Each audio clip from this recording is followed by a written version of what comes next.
He reached for the coat without looking, fingers still damp from the rain, and slipped it on in one smooth motion as he stepped out under the narrow awning. The fabric settled heavier across his shoulders than he expected. Not stiff, not worn. It draped clean, like it had never been folded twice the same way. Ethan Cole paused, just half a second, his hand still near the collar. The street outside shimmered under a thin layer of water, headlights stretching into long white lines across the pavement. Somewhere behind him, a glass door clicked shut softer than it should have, like it had been guided instead of pushed. He adjusted the sleeve. The cuff brushed his wrist lower than usual. The lining was cool, almost too smooth, and carried a faint scent he could not place at first. Not detergent. Something lighter. He glanced down. The stitching near the pocket was sharp, deliberate. Not his. His coat had a loose thread near the seam. This one did not. He exhaled through his nose, steady, not hurried, and slid 2 fingers into the side pocket. Empty. The other pocket, deeper. His knuckles brushed against something metallic, small, resting flat. He did not pull it out. Instead, he let his hand stay there for a moment, feeling the shape without looking, as if that might confirm what he already knew. A car passed too close to the curb, water hissing up against the sidewalk. Ethan shifted 1 step back under the awning, giving it space, his shoulder brushing lightly against the glass behind him. Inside, the lights were dimmer now. Tables cleared, chairs aligned. The reflection in the window showed him standing straighter than usual, like the coat had asked him to. He removed his hand from the pocket and rolled his shoulders once, subtle, testing the weight again. Still wrong. Not uncomfortable. Just not his. The door opened behind him again, this time without hesitation. A brief rush of warm air followed, carrying the low hum of voices that had not quite left the room. He turned slightly, not fully, just enough to clear the space. She stepped out with a pace that did not adjust for the weather. Charlotte Vance did not look at the rain first. She looked at him. Not directly at his face. Lower, across the line of the coat, the way it sat on him. Her gaze moved once, precise, taking in the sleeves, the fit, the collar he had not fully straightened. No confusion. No reaction that needed to be named. Just a stillness that held its shape. Ethan's fingers moved to the front of the coat almost at the same time. Not rushed, just certain now. He slipped it off carefully, one arm, then the other, keeping the fabric from brushing the wet edge of the awning. He held it out, not extending it too far, leaving enough space between them that neither had to step in. "I think this is yours," he said, voice even, not lowered, not raised. Charlotte did not answer right away. She took the coat with one hand, her grip light but exact, and for a moment, neither of them moved. The street noise filled the gap. Tires, distant horns, the soft rhythm of rain shifting direction in the wind. She did not put the coat on. She let it hang at her side, her other hand resting briefly along the seam near the pocket he had touched. Not checking, not searching, just there. Ethan stepped back half a pace, enough to give her the full space of the doorway, his shoulders easing as the air hit his shirt again. He nodded once, small, already turning his body toward the sidewalk. Behind him, the glass door remained open longer than it needed to, letting the quiet of the empty restaurant spill out into the night. He did not step into the rain right away. His foot hovered just past the edge of the awning, then settled back onto the dry concrete, as if the timing had slipped by half a beat. Behind him, the door eased shut at last, sealing the warmth inside and leaving the night quieter than it had been a moment ago. Ethan shifted his weight, one hand brushing briefly along his forearm where the coat had rested, as though something still lingered there. He glanced once toward the street, then back, not turning fully, just enough to catch her in the reflection of the glass. Charlotte had not moved far. The coat remained in her hand, hanging straight, untouched by the rain. Her posture held steady, shoulders aligned, gaze lowered for a second to the fabric before, lifting again without urgency. No signal to stay, no signal to leave, just space, held in place. A car idled at the curb, engine low, waiting for someone who had not come out yet. The driver looked once toward the entrance, then back to the road. Ethan took a slow breath, the kind that resets without drawing attention, and adjusted his stance, angling his body slightly away from the doorway so she would have a clear path if she chose to move. He did not look at her directly again. His eyes followed the line of the sidewalk instead, the thin stream of water tracing along the curb, the rhythm of it steady, unbothered. After a moment, he stepped forward, not hurried, just enough to rejoin the flow of the street, leaving the space behind him intact, as if it had never quite belonged to him in the first place. The rain had softened by the time Ethan reached the corner, no longer falling in lines but in a quiet mist that clung to the streetlights. He walked without rushing, one hand holding the paper bag steady against his side, the other free, swinging slightly slower than usual. The city had already begun to thin out, storefronts dimming one by one, leaving only the hum of passing cars and the occasional flicker of a neon sign that buzzed faintly above a closed barber shop. He paused at the crosswalk, not because the light told him to, but because his foot had not moved when it should have. The signal changed, white to red, then back again, and he only stepped forward on the second cycle, adjusting his pace to match the rhythm of someone crossing from the opposite side. The coat was no longer on him, but something about its weight lingered in the way his shoulders held themselves, a fraction tighter, then easing as he exhaled. By the time he reached his building, the rain had stopped completely. The stairwell smelled faintly of detergent and old wood, a familiar mix that settled quickly around him. He climbed 2 flights, each step measured, the sound of his shoes softer than the echo that followed. Inside the apartment, the light near the kitchen was already on. Not bright, just enough to leave a warm patch across the counter. "You're late," Maya said from the small table, her voice even, more observant than accusing. She did not look up right away, her pencil moving across a worksheet, eraser marks scattered like faint clouds around her math problems. Ethan set the paper bag down carefully, aligning it with the edge of the table before pulling out the container inside. "Traffic slowed things down," he said, not as an excuse, just a fact placed where it belonged. He washed his hands at the sink, letting the water run a second longer than necessary before drying them on a towel draped over the oven handle. Maya glanced up then, just briefly, her eyes tracing his face as if checking for something she could not name, then dropping back to her paper. "Did you get the fries?" she asked. "I did." He placed them in front of her, sliding the container within reach without interrupting the space she had made for her notebook. She nodded once, satisfied, and picked one up without looking, her attention already returning to the numbers. Ethan moved around the kitchen with a quiet routine, opening cabinets, setting out a plate, the small clink of ceramic against the counter marking time more clearly than any clock.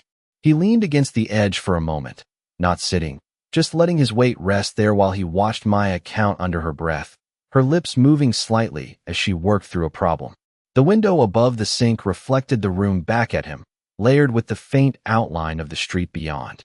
For a second, the reflection shifted, catching the angle of his shoulder in a way that reminded him of how the coat had sat earlier, smooth, unfamiliar, precise. He straightened without thinking, then let himself relax again, the motion small enough to go unnoticed.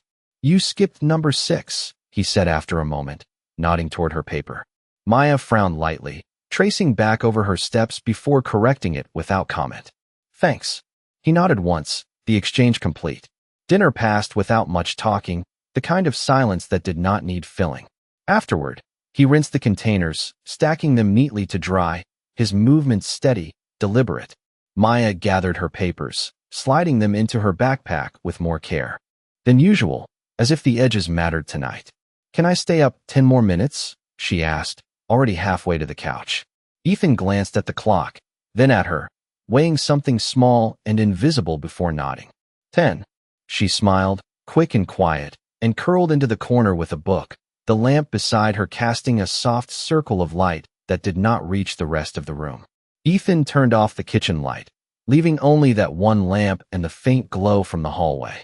He stood there for a moment, hands resting loosely at his sides, listening to the soft turn of pages, the distant sound of a car passing outside. The evening settled around him the way it always did, familiar, contained. Still, once, just once, his hand brushed along the back of a chair where his own coat usually hung, fingertips pausing as if expecting to find something that was no longer there. Then he pulled his hand away, not quickly, just enough to return to what the room already knew. The next evening, Ethan found himself back on the same block without planning to be. The sky was clearer this time, the pavement dry but still holding a faint sheen under the streetlights, as if the rain had not fully left. He slowed near the entrance, not stopping, just letting his pace adjust until he matched the flow of people passing by. The glass doors reflected the street more sharply tonight, catching movement in clean lines. Inside, the lighting was steady, the tables already set for the evening crowd. He shifted the paper cup in his hand, rotating it once before taking a sip that had already cooled. His gaze moved across the window, not searching for anything specific, but not entirely unfocused either.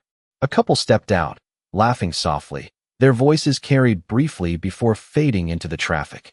The door opened again, then closed, each motion smooth, uninterrupted. Ethan stepped slightly to the side, giving space to someone exiting, his shoulder angling away from the entrance without breaking stride.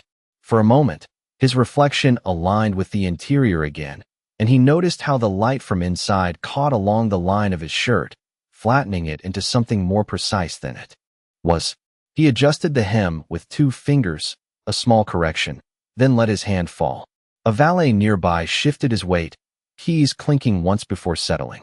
Across the street, a car engine turned over, then idled. The rhythm of the block held steady, but there was a subtle delay in it, like a beat stretched just enough to be felt, but not named. Ethan took another step forward, then paused near the edge of the awning, not fully under it, not fully out. His eyes moved briefly toward the door as it opened again. Charlotte stepped out, her pace unchanged, her posture carrying the same quiet control as the night before. She did not look around immediately. Instead, she stood just inside the threshold for a fraction of a second, as if letting the air settle before stepping forward. When she did, her gaze lifted and passed over the sidewalk, not lingering, but not missing anything either. It reached him without stopping. Ethan did not meet it directly. He shifted his focus slightly past her, toward the line of parked cars, allowing the moment to move without holding it in place. His grip on the cup loosened, then steadied again, the lid turning a few degrees under his thumb. She moved past him with a measured distance, close enough that the faint trace of her presence crossed into his space, then gone again without contact.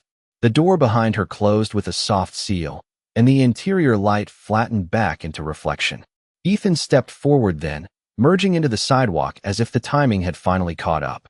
He did not look back, but once, as he crossed the street, he adjusted his path slightly, choosing a wider arc than necessary, leaving more space behind him than the street required, as though the alignment from the night before had not fully released its hold. He did not go far after crossing the street. The block curved slightly ahead, and instead of continuing toward the subway entrance, Ethan slowed near a small corner stand where a man was pouring coffee into paper cups, the steam rising in thin, steady lines. He stepped in line without checking his watch, though he already knew the time by habit. The man ahead of him ordered slowly, changing his mind. Once, then again, the exchange stretching longer than it needed to. Ethan stood with his hands loosely at his sides, his weight shifting once from heel to toe, then settling again. When it was his turn, he ordered the same thing as always. Black. No lid at first, then added it himself after a moment, pressing it down along the rim with his thumb until it clicked into place. He moved aside, but did not leave immediately. The stand faced the restaurant across the street at an angle that made the entrance visible without being direct. People came and went in a steady rhythm, but now, the movement carried a slight awareness, as if the sidewalk had begun to notice who stayed longer than expected. A woman waiting for her ride glanced at him once, then again, not curious, just marking presence. The vendor wiped the counter with a cloth, slower than before, his eyes lifting briefly toward the same direction. Ethan lifted the cup, took a sip, and let it rest near his chest, not drinking again right away. The heat lingered through the paper, grounding his grip. Across the street, the valet adjusted his stance, exchanging a few quiet words with another attendant. Their voices did not carry, but their attention shifted in small intervals, never fixed, yet not entirely elsewhere. Ethan stepped half a pace to the side, making room for someone reaching past him for napkins, his shoulder turning just enough to open space without stepping away. The person murmured thanks, already moving on. He nodded once, though the man did not see it. The street noise softened for a moment, not because it had lessened, but because something in the rhythm had tightened. A car door closed, firm but controlled. The engine did not start immediately.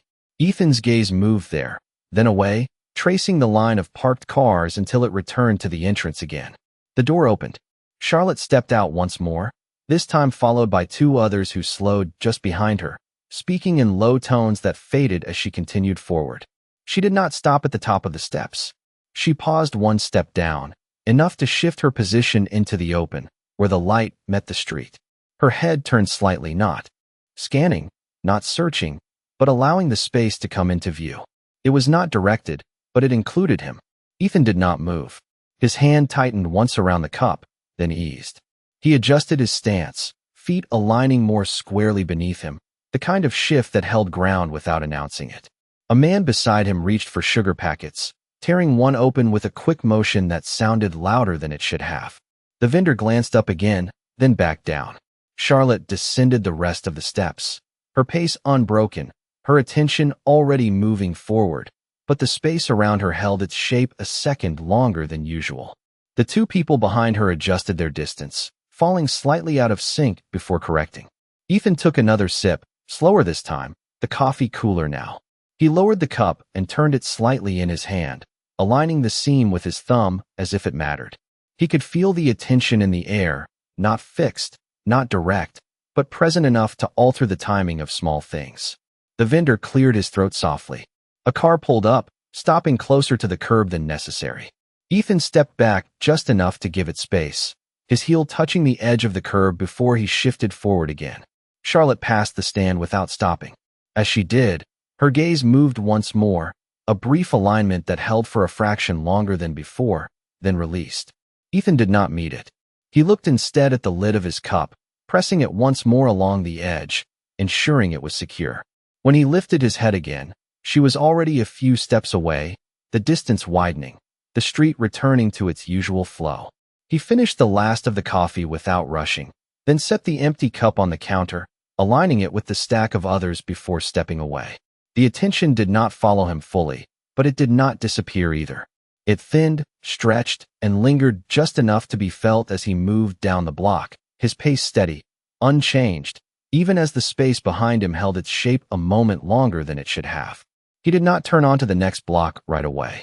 The movement of the street had already begun to thin, but the space behind him still held a trace of attention, stretched just enough that stepping away felt like closing something too quickly. Instead, Ethan slowed near the edge of the sidewalk where a narrow service lane cut between buildings, its entrance marked only by a dim overhead light and a row of stacked delivery crates pushed against the wall. A low hum came from somewhere inside, steady and mechanical, blending with the distant traffic. He shifted his path slightly and stepped into the lane, not as a detour, more like allowing the street to pass without him for a moment. The air was cooler there, carrying a faint scent of metal and damp concrete. Halfway down, a rolling garment rack stood angled near a back entrance, several coats draped across it in protective plastic, their silhouettes soft under the thin sheen. One cover had slipped halfway off, the plastic caught at the hanger, leaving the shoulder exposed. The fabric beneath it was dark, clean, untouched by the outside air. Ethan slowed, his steps quiet against the concrete. He passed it once, then stopped just beyond, his hand lifting slightly before settling back at his side. The hum from the vent above deepened for a second, then evened out again. He glanced toward the door at the end of the lane. Closed. No movement behind it. He turned back.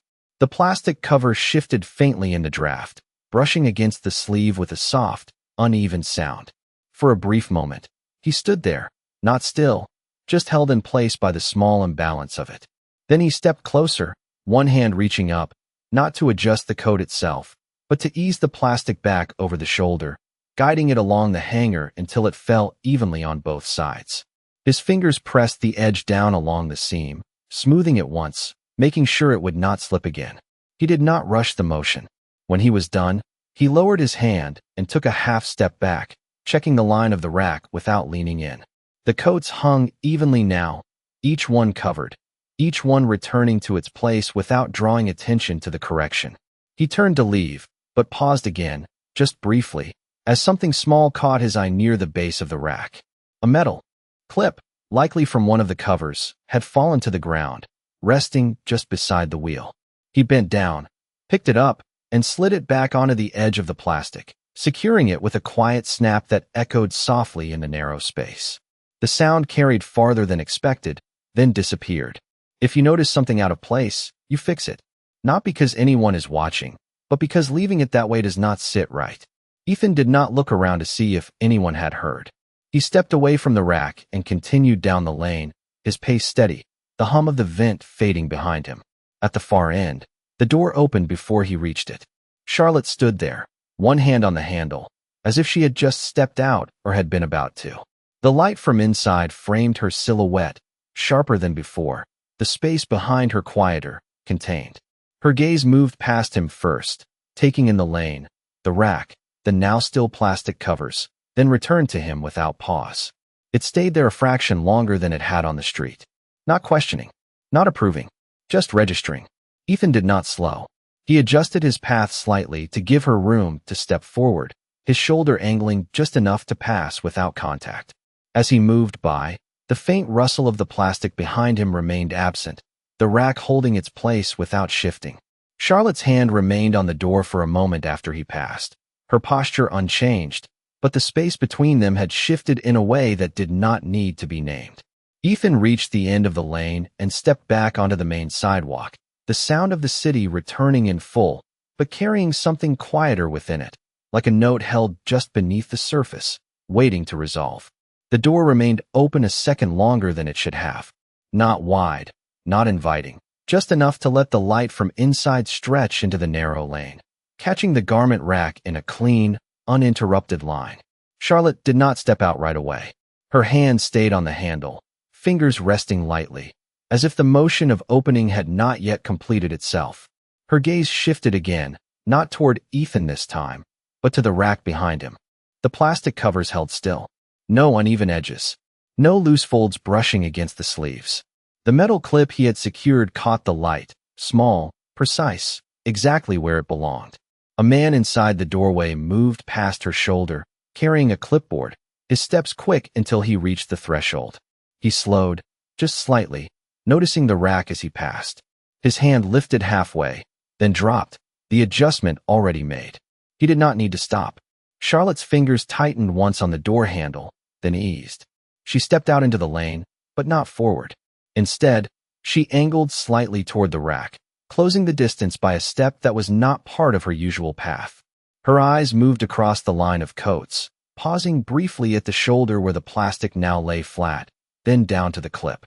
The hum from the vent above seemed louder in the stillness that followed, filling the space where movement had paused.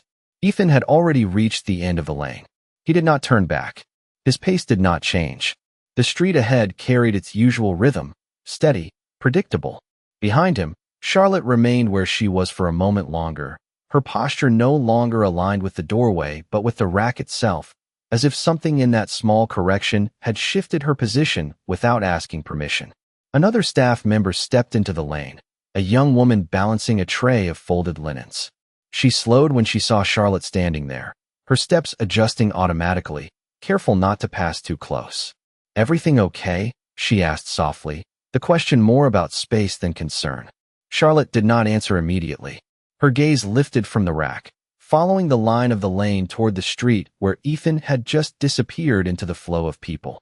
The distance was not far, but it was enough. She released the door, letting it close behind her with a quiet seal, and took one more step toward the rack. Her hand rose, not to fix anything, but to hover just above the plastic where it had been smoothed. She did not touch it. The alignment held without her. The staff member shifted her weight, waiting, then moved on when no instruction came, her tray steady. Again as she passed, Charlotte lowered her hand. The moment stretched, then settled. She turned back toward the door, but her movement carried a slight delay, as if the timing of the space had changed by a fraction. Inside, the man with the clipboard had already continued down the hallway, his pace uninterrupted. Charlotte stepped back through the doorway, but paused just inside, her hand brushing the edge of a small console table near the entrance. A stack of envelopes sat there, neatly arranged. She adjusted one of them, aligning it with the others, a motion so small it would have gone unnoticed in any other moment. Then she looked up. "Who handles the back deliveries tonight?" she asked, her voice even, directed toward no one in particular. A voice answered from further inside, naming a supervisor. Charlotte nodded once, already moving forward, but her pace was different now. Not slower, not faster, just measured against something that had shifted. Outside, the lane returned to its quiet rhythm. The rack remained still, the plastic covers undisturbed, the clip holding its place. On the street, Ethan merged into the evening traffic, his steps steady, his shoulders relaxed, carrying nothing from the lane that needed to be shown. The space behind him, however, held a trace of his presence, not in memory, but in the way things now stayed where they were meant to be. Inside, the hallway carried a quieter rhythm than before, as if something had settled without being announced. Charlotte moved past the front area without pausing at the usual points where staff would glance up, waiting for direction. Tonight, they did not. A hostess adjusted a stack of menus, then returned them to the stand without looking toward her. The man with the clipboard passed again, his pace steady, no longer checking the entrance behind him. Charlotte slowed once near the glass partition that overlooked the back lane. She did not step closer to it, only let her gaze rest there for a moment longer than needed, the reflection catching her profile before fading into the dim space beyond. The rack was still visible at an angle. Nothing moved. She continued down the corridor, her hand brushing lightly along the edge of a table, fingertips aligning a folded napkin that had shifted a fraction out of place. The motion was precise, almost automatic, but she paused after it, as if registering the correction rather than moving past it immediately. In the dining room, the lighting held steady, warm and even, the low murmur of conversations filling the space without rising. A server approached her path, then slowed, adjusting his route to pass behind instead of in front. Charlotte did not change direction. The space adapted around her, but with less tension than before, the adjustment smaller, less urgent. Near the service station, a tray had been set down slightly off-center, its edge extending beyond the counter. She stopped beside it. For a second, her hand hovered above the tray, mirroring the earlier hesitation by the rack. Then she shifted it inward, aligning it with the surface so it sat flush. The metal touched wood with a soft, contained sound. No one commented. The server nearby glanced once, then continued stacking glasses, his movements smoothing into a more natural pace. Charlotte straightened, her posture returning to its usual line, but her next step came a fraction slower, as if the timing of the room had adjusted and she was choosing to match it rather than set it. At the far end, the door to the office remained closed. She approached, then paused just before reaching it, her hand resting lightly against the frame instead of the handle. The pause did not signal hesitation. It held, quiet and brief, then passed. She entered without altering her expression. Outside, the street carried on, the flow of people steady, unbroken. Ethan had already turned onto another block, the noise of the restaurant fading behind him. His pace remained unchanged, shoulders relaxed, his hands free at his sides. He passed a storefront window and slowed just enough to adjust the strap of his bag, tightening it once across his shoulder before continuing. A bus rolled by, its brakes releasing a low hiss that blended into the night. He did not look back.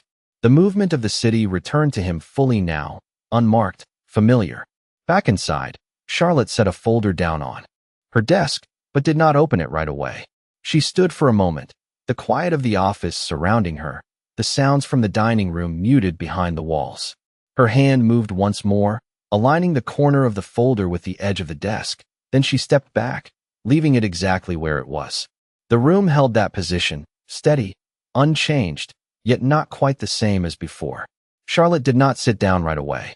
The folder remained aligned on the desk, untouched, its edge parallel with the grain of the wood.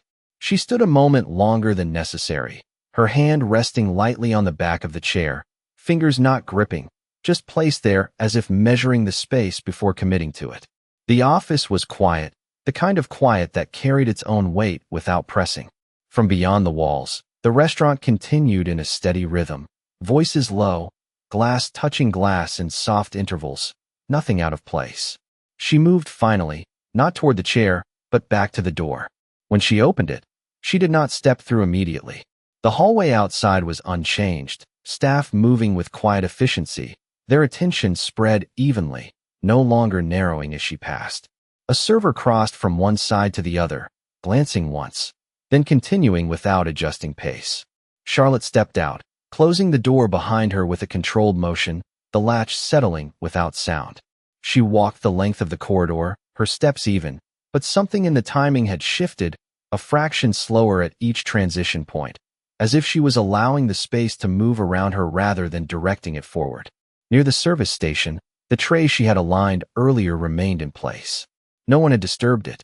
She paused beside it, just briefly, her hand hovering again before dropping to her side, choosing not to adjust it a second time. The choice was small, almost invisible, but it held. She continued toward the front, where the glass partition reflected the dining room in soft layers.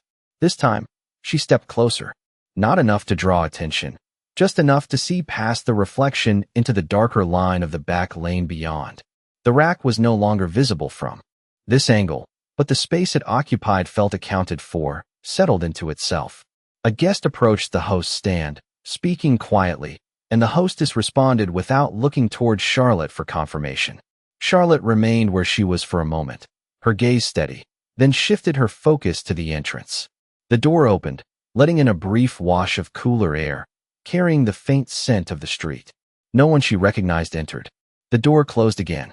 She did not move to intercept, did not adjust the space, did not signal for anything to change. Instead, she turned away, her path taking her back toward the interior, her hand brushing lightly along the edge of a chair as she passed, not correcting it, just acknowledging its place. Outside, the city had settled into its late rhythm. Ethan moved through it without interruption, his pace unchanged, his steps finding the same measured distance between each stride. He stopped once at a corner, not because the light demanded it, but because a child ahead of him had paused to tie a shoe. The parent crouched beside them. Ethan stepped around with a wider arc, giving them space without breaking his pace. The moment passed, the sidewalk closing behind him as if it had never opened. A few blocks later, he reached his building, the stairwell light flickering once before holding steady. He climbed without pause, the familiar creak of the second step marking the shift from one floor to the next.